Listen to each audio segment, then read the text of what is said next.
Мейірім мен зұлымдық күреспесе, бұл әлемдегі ертегілердің көбінде мән мағына қалмас еді.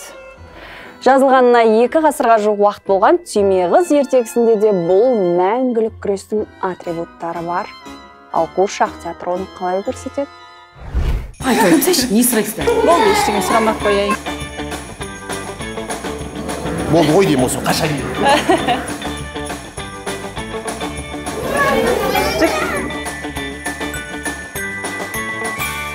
Мен 2 түрлі Назеркемін. Қайсысы сізбен сөйлессін? Мейірімді Назерке. Жақсы. Түйме қыз сөйлеп жүрсінші? Жарайды. Сәлеметсіздер ме? Менің есімім Түйме қыз. Театрға кіргеннен балалар ертегілер әлеміне енгендей болады. Өздерінің сүйікті кейіпкерлері қарсы алып, мәдени этикетпен олардың тілінде таныстырады. Лера, потом у нас идет волна, потом мы говорим стоп, класс. Айтыңызшы Шарай, қандай мәдениетті сақтау керек театрға келген балалар? Қуыршақ театры әлемдегі тұңғыш театр, балалармен қарым-қатынастағы театр. Интерактив дейді ғой, интерактивті сол... Сіздің айтқаныңызды түсіндім, балаларды театр әлемімен таныстыратын ең алғашқы орын дейсіз ғой. Иә.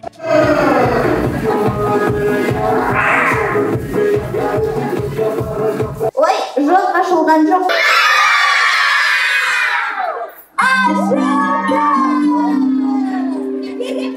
Түйме қыз деген кім? Қыз Дюймовочка. Дюймовочка деген кім? Түйме қыз. Мысалы, Түйме қызды ойнаған кезде мен жалғыз өзім ойнамаймын. 2 қолын ұстаңыз. Мәне, аңдышамыз. Сіз Қуыршақ театрға қабылдандыңыз. Мен саған күн сайын келіп тұрамын. Сен міндетті түрде оңаласың. Уайымда мақарлағаш.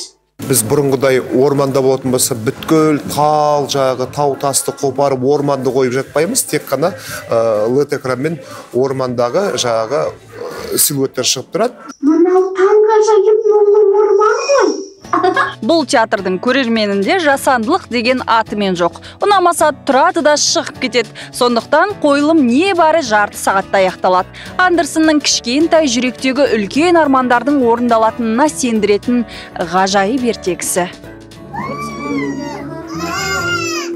Негізі бұл жерде сынайтын көрермен жоқ екен, бірақ шулайтын көрермен бар екен, иә? Балалардың қуанғаны ғой. Ең бастысы, балалар сенсе болды бізге. Басты кейіпкер деген болмайды да, бәрі бір қуыршақ 2-3 адам ұстау керек. Мен мықтымын, мен мынандаймын деген жоқ. Бәрі бірдей, бәрі бірге. Ешкім жұлдыз болып кетпейді. Иә, жұлдыз болып кете алмайды да.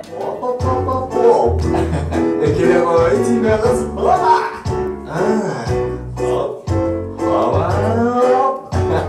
Мен сияқты билеймін, сәргей. Бізге сондай өзімізге керегін алдық деп ойлаймын.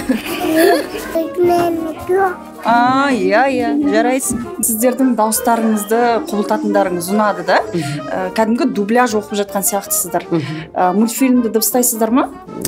Мультфильмді дыбыстауға біздің Қуыршақ театрынан негізінде ешқандай әртіс бармайды. Неге?